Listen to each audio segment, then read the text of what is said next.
సంఖ్యాకాండం 35వ అధ్యాయం. ప్రస్తుతమైన బైబిల్ గ్రంథం నుండి సంఖ్యాకాండం 35వ అధ్యాయాన్ని చదువుకుంటాం. మరియు యెరికో యొద్ద యోర్దానుకు సమీపమైన మోయాబు మైదానములలో యెహోవా మోషేకి ఇలాగు సెలవిచ్చెను. ఇజ్రాయేలీలు తాము పొందు స్వాస్థ్యములో లేవీలు నివసించుటకు వారికి పురములను ఇవ్వవలెనని వారికి ఆజ్ఞాపించుము. ఆ పురముల చుట్టూనున్న పల్లెలను లేవీలకు ఇవ్వలేను. వారు నివసించుటకు ఆ పురములు వారి వగును. వాటి పొలములు వారి పశువులకును వారి మందలకును వారి సమస్త జంతువులకును ఉండవలెను.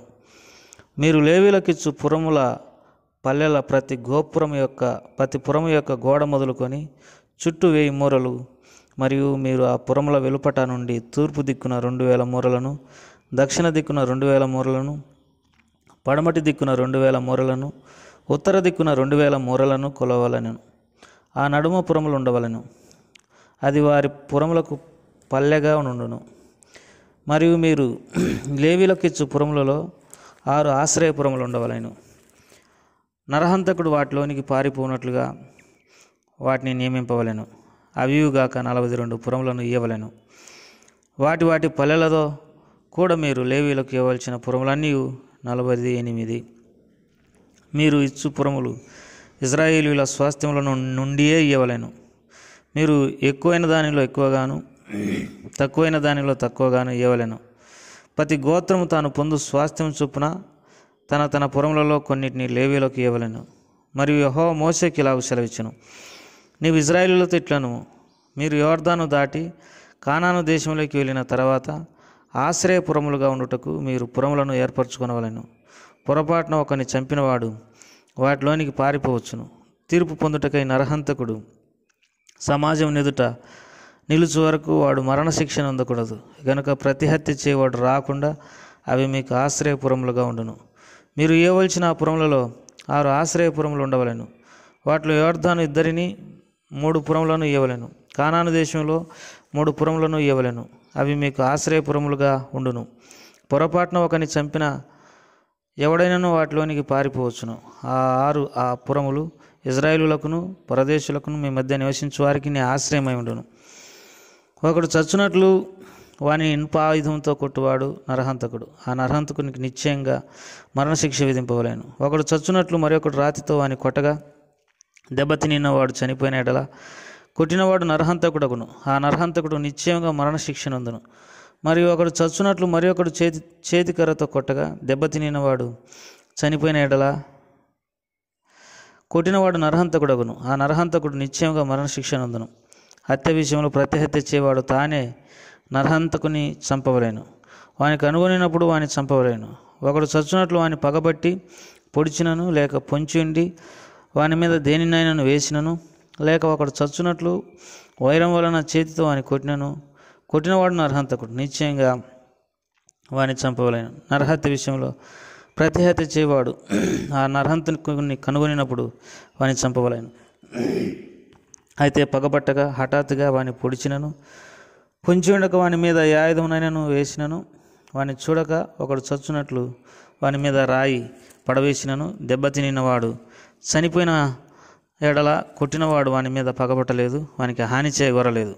కాబట్టి సమాజం ఈ విధులను బట్టి కొట్టిన వానికిని హత్య విషయంలో ప్రతి హత్య చేయవానికిని తీర్పు తీర్చవలేను. అట్లు సమాజం నరహత్య విషయంలో ప్రతి హత్య చేయవాని చేతిలో నుండి ఆ నరహంతకుని విడిపింపవలేను. అప్పుడు సమాజం వాడు పారిపోయిన ఆశ్రయపురమునకు వాని మరల పంపవలేను. వాడు పరిశుద్ధ తైలంతో అభిషేకింపబడిన ప్రధాన యాజకుడు మృతి నొందు వరకు అక్కడనే నివసింపవలేను. అయితే ఆ నరహంతకుడు ఎప్పుడైనా తాను పారిపోయి చొచ్చిన ఆశ్రయపురం యొక్క సరిహద్దును దాటి వెలుచున్నప్పుడు నరహత్య విషయంలో ప్రతిహత్య చేయవాడు ఆశ్రయపురం యొక్క సరిహద్దు వెలుపల వాని కనుగొని నేల ఆ ప్రతిహంతకుడు ఆ నరహంతకుని చంపినను వాని మీద ప్రాణం తీసిన దోషం ఉండదు. ఎలా అనగా ప్రధాన యాజకుడు మృతి నొందు వరకు అతడు ఆశ్రయపురంలోనే నివసింపవలేను. ప్రధాన యాజకుడు మృతి పొందిన తర్వాత ఆ నరహంతకుడు తన స్వాస్థ్యమున్న దేశమునకు తిరిగి వెళ్ళవచ్చును. ఇది మీ సమస్త నివాసములలో మీ తరతరములకు మీకు విధింపబడిన కట్టడ. ఎవడైనాను ఒకని సావగొట్టిన ఎడల సాక్షుల నోటి మాట వలన ఆ నరహంతకుని మరణశిక్ష విధింపవలేను. చావతగిన నరహంతకుని ప్రాణం కొరకు మీరు విమోచన ధనం అంగీకరింపక నిశ్చయంగా వానికి మరణశిక్ష విధింపవలేను. మరియు ఆశ్రయపురమునకు పారిపోయినవాడు యాజకుడు మృతి నొందుక మునుపు స్వదేశమందు నివసించినట్లు వాని చేత విమోచన ధనమును అంగీకరింపకూడదు. మీరుండు దేశమును అపవిత్రపరచకూడదు. నరహత్య దేశమును అపవిత్రపరచును గదా. దేశంలో చిందిన రక్తం నిమిత్తం చిందించిన వాని రక్తం వలననే ప్రాయశ్చిత్తం కలుగును, కానీ మరి దేని వలన కలగదు. మీరు నివసించు దేశమును అపవిత్రపరచకూడదు, అందులో నేను మీ మధ్యన నివసించున్నాను. నిజంగా యెహోవాను నేను ఇజ్రాయేలుల మధ్య నివసించున్నాను. దేవుడి వాక్య భాగాలను మన కొరకై మరి దీవించి ఆశీర్వదించును గాక.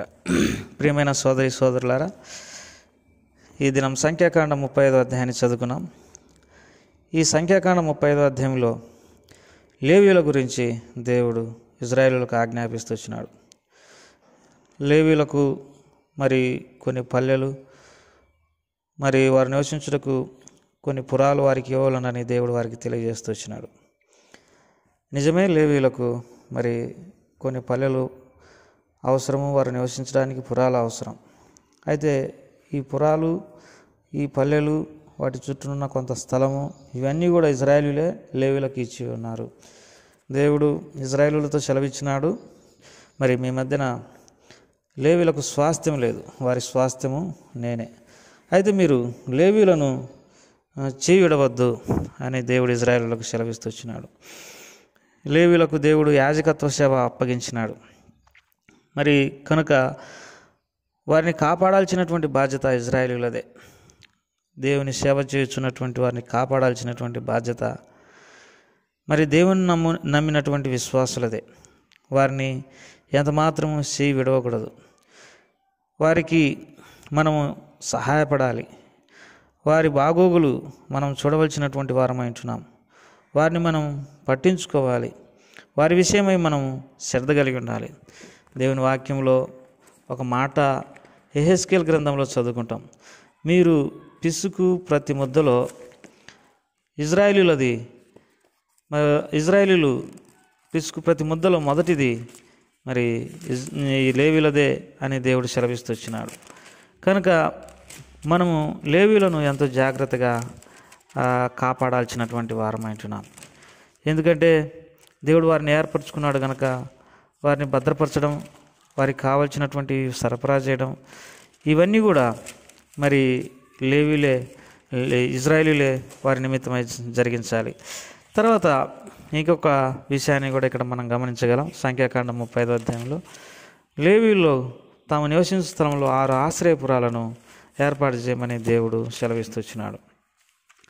ఆశ్రయపురాలు ఎక్కడున్నాయంటే లేవీయుల మధ్యనే ఆశ్రయపురాలు ఉన్నాయి.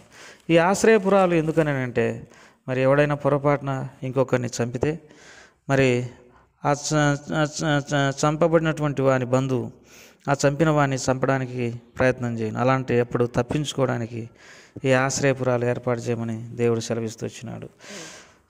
మరి ఒకడు కావాల్సికలనే చంపితే ఆ నరహంతకుణ్ణి మరి వెంటనే చంపాలని దేవుడు సెలవిస్తూ వచ్చినాడు. అంటే దీని అర్థం ఏమిటి అని అంటే మరి అట్లు మీరు ఆ నరహంతకుని చంపడం ద్వారా దోషము లేకుండా మరి మీరు చేయుదురు, ఆ దేశం అపవిత్రపరచబడుకోకుండా కాపాడుదురు. 19వ వచనం, సంఖ్యాకాండం 35:19 వచనం, హత్య విషయంలో ప్రతి హత్య చేయవాడు తానే నరహంతకుని చంపవలెను. ఎప్పుడైతే ఒక వ్యక్తి మనిషిని చంపినాడో దాన్ని నరహత్య అంటారు. ప్రతి హత్య చేసినప్పుడు దోషం అనేది పోతుంది. ఇది వారు ధర్మశాస్త్రం ద్వారా లేకపోతే దేవుని వాక్యంలో నేర్చుకున్నటువంటి విషయం. తద్వారా ఆ దేశము దోషం నుండి విడిపించబడుతుంది.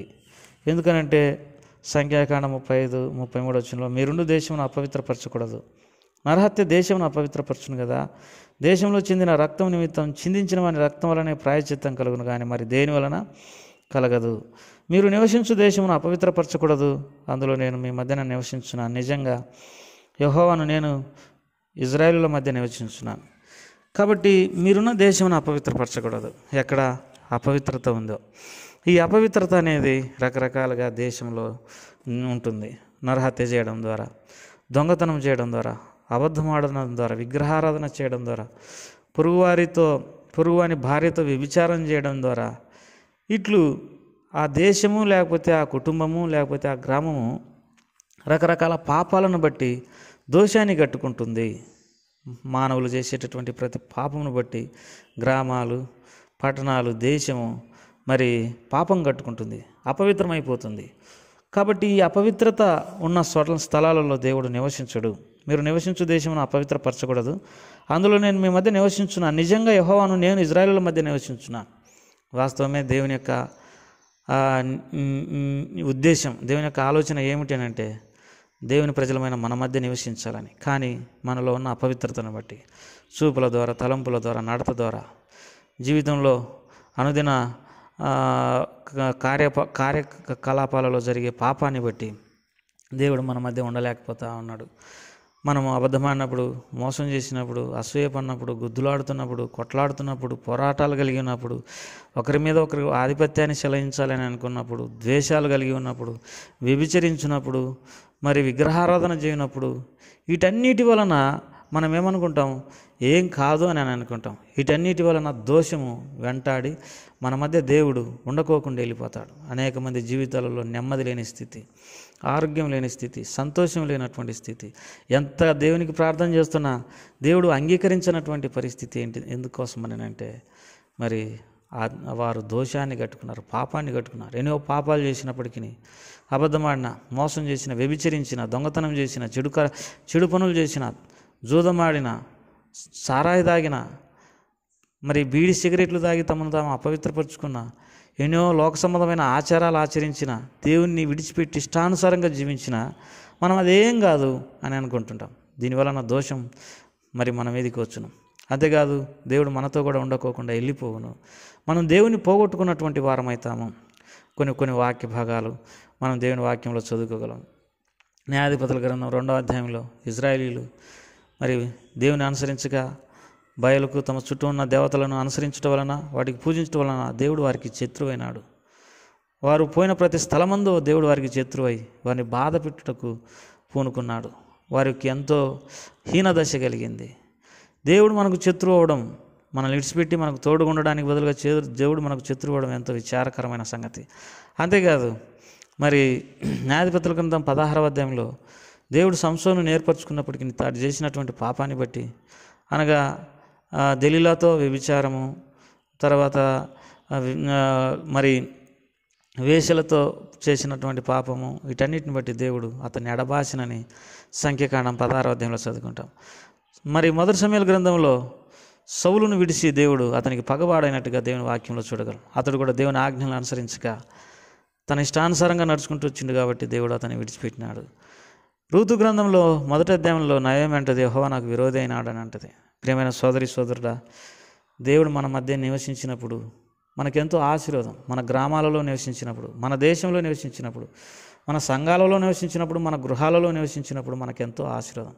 ఆయన మనల్ని విడిచిపెట్టి వెళ్ళిపోయినప్పుడే ఎంతో నెమ్మది లేనటువంటి స్థితి, పోరాటాలు, ఆశీర్వాదం లేనటువంటి స్థితి, శాపం, అనారోగ్యాలు, కష్టాలు, తీవ్రమైనటువంటి బాధలను మనం ఎదుర్కొనాల్సినటువంటి వారం అంటున్నాం. కాబట్టి మనము న్యాయాన్ని అనుసరించాలని ఈ అధ్యాయం ద్వారా తెలుసుకొనిచున్నాం. మొదటిగా లేవీలను మనము జాగ్రత్తగా చూసుకోవాలి. అనగా దేవుని సేవకై పిలువబడినటువంటి వారికి మనము మరి అన్ని విషయాలలో భాగం ఇచ్చి వారిని ఆదుకొనవలనని దేవుని వాక్యంలో మనం ఎరుగుదాం. ఉపదేశం పొందువాడు ఉపదేశించడానికి అన్నిటిలో మంచి వాటిని ఇవ్వాలని దేవుని వాక్యంలో రాయబడింది. కాబట్టి లేవీలను మనం పట్టించుకోవాలి. లేవీలు తమ మధ్య ఆశ్రయపురాలను ఏర్పాటు చేయాలి. పొరపాటున ఎవరైనా హత్య చేసినప్పుడు వాడు వచ్చి అక్కడ మరి దాక్కొని భద్రత పొందను. తర్వాత నరహత్య చేసినప్పుడు దానికి ప్రతిగా నరహత్య చేయవలనని పాత నిబంధన ప్రకారం చదువుదాం. దీని ఉద్దేశం ఏంటంటే అట్లా దోషం అనేది లేకుండా పోతుంది ప్రతిగా హత్య చేస్తే. అయితే దేవుని వాక్యంలో మరి నూతన నిబంధనలో ఒకరిని ద్వేషించేవాడు నరహంతకుడు అని దేవుని వాక్యంలో రాయబడింది. మనము మరి పొరపాటున చేసినటువంటి ప్రతి పాపానికి ఆయన క్షమించును. ఉద్దేశంగా చేసేటటువంటి పాపాలకు క్షమాపణ లేదు. కనుక మనం రకరకాల దోషాల నుండి విడుదల పొంది ప్రభుకు అనుకూలంగా జీవించును గాక. ప్రేమగల తండ్రి, దయగల ప్రభువానికి ఎంతమంది స్తోత్రములు. సంఖ్యాకాండం 35వ అధ్యాయాన్ని దీవించండి. అనేకులు మరి వీటి ద్వారా మేలు పొందడానికి సహాయపడుతురండి. మా ఆశ్రయపురమైనటువంటి దేవా, మాకు దాగుచోటు నీవే, మాకు కొండ కోట దుర్గం నీవే. మేము తెలియక చేసిన ప్రతి పాపాన్ని క్షమించి దగ్గర చేర్చుకొని శత్రువుని తప్పించుకోవడం నీవే. అందుకే స్తోత్రం. మా ప్రియుల కుటుంబాలను దీవించమని యేసు వారి నామం పేరట అడిగి వేడుకుంటున్నాం తండ్రి. ఆమేన్.